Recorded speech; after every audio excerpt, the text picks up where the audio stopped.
कहते हैं कि हमारे देश में कुछ हवेलियां ऐसी होती हैं जिन्हें वक्त ने बुला दिया है, लेकिन इन हवेली की दीवारों में आज भी कुछ ऐसा बसा है जो किसी को चैन से सोने नहीं देता।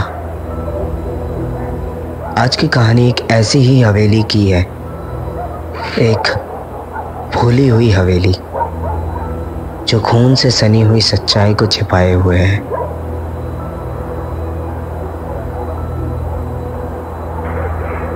गुड़गांव के भारी इलाके में स्थित इस हवेली के बारे में कहा जाता है कि ये कभी एक अमीर परिवार का हुआ करती थी, जो दशकों पहले एक भयानक रात में रहस्यमयी तरीके से गायब हो गया।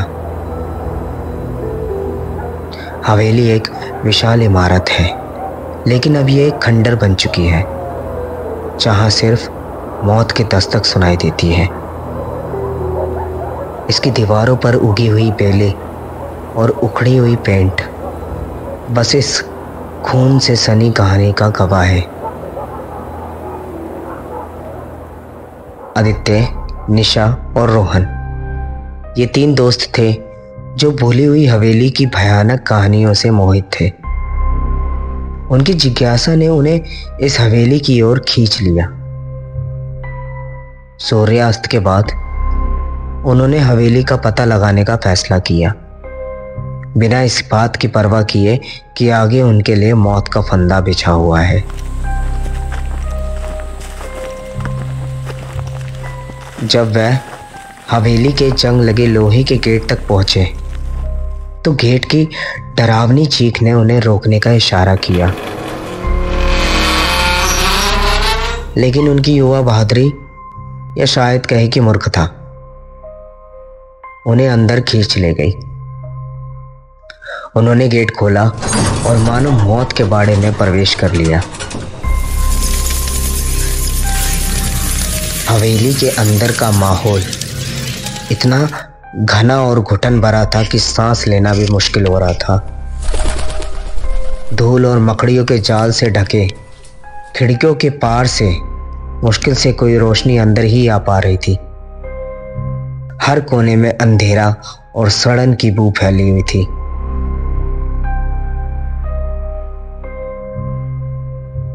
जैसे ही वह हवेली के अंदर बढ़े, अचानक ही उन्हें अजीब सी डरावनी आवाजें सुनाई देने लगी। कहीं से आते हुए किसी के कदमों की आवाज, किसी अज्ञात भाषा की फुसफुसाहट और किसी भारी चीज के खून से सने फर्श पर घसीटने की भयानक आवाज है। तभी एक भयानक चीख हवेली के कोने में गूंज उठी। निशा, जो पीछे चल रही थी, उसे लगा कि किसी ने उसके कान के पास कुछ फुसफुसाया हो। वह पीछे मुड़कर देखने लगी और अचानक उसकी टॉर्च बुझ गई। उसे किसी ने पीछे से पकड़ लिया, उसके मुंह पर हाथ रख दिया। वह एक भयावह साए के चुंगल में थी, जिसने उसके पूरे शरीर को जकड़ लिया था। निशा की आंखों में खून उतर आया और उसकी सांसें अटकने लगी। रोहन और आदित्य, जो आगे चल रहे थे, वह निशा की आवाज सुनते ही उसकी ओर दौड़े,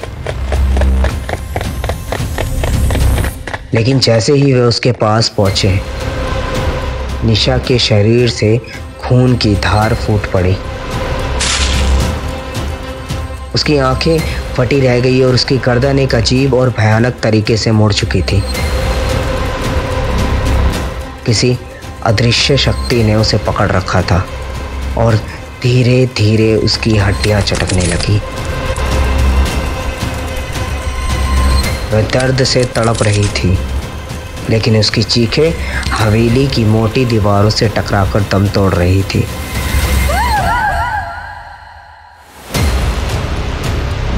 रोहन और आदित्य भय और घबराहट से कांपते हुए हवेली के अंदर ही और भागे।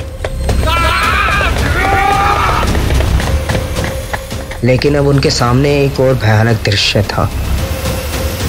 हवेली के बड़े हॉल में, जहाँ कभी महफिलें सजी होंगी, वहाँ अब खून के तालाब बन चुके थे।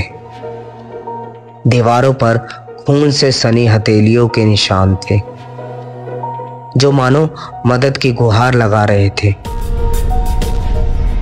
फर्श पर अध कुचली आंखें वाले शव बिखरे पड़े थे, जिनके चेहरे पर खौफ और पीड़ा की स्थायी छाप थी। आदित्य ने अपने चारों ओर देखा और उसे महसूस हुआ कि यह हवेली एक नरक बन चुकी थी। उसने रोहन को भागने के लिए कहा, लेकिन जैसे ही वह दरवाजे की ओर दौड़े, हवेली के दरवाजे अपने आप बंद हो गए। उन पर जंग लगे ताले अचानक से ही खुद ही लग गए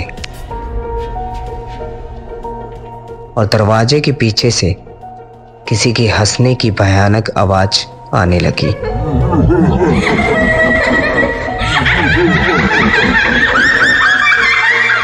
अचानक एक साया आदित्य के सामने आ गया।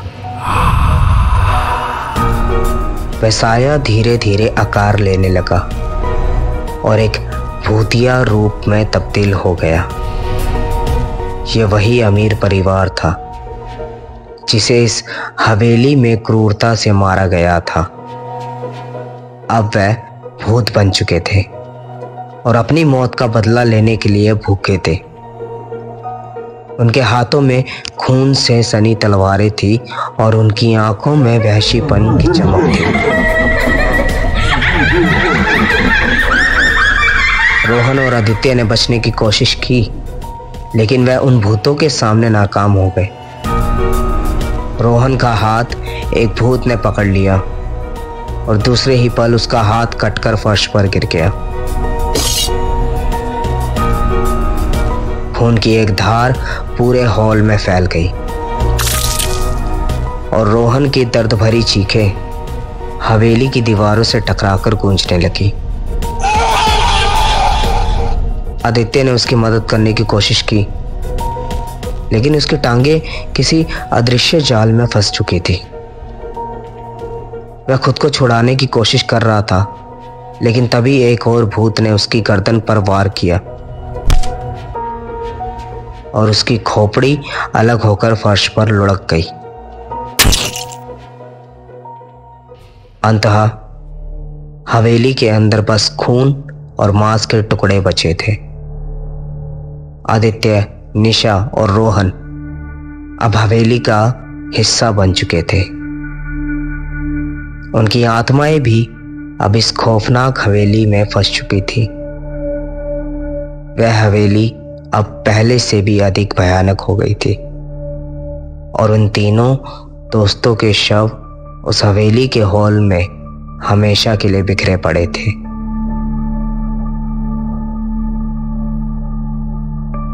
कहते हैं इस हवेली में जो भी जाता है वो कभी लौट कर नहीं आता।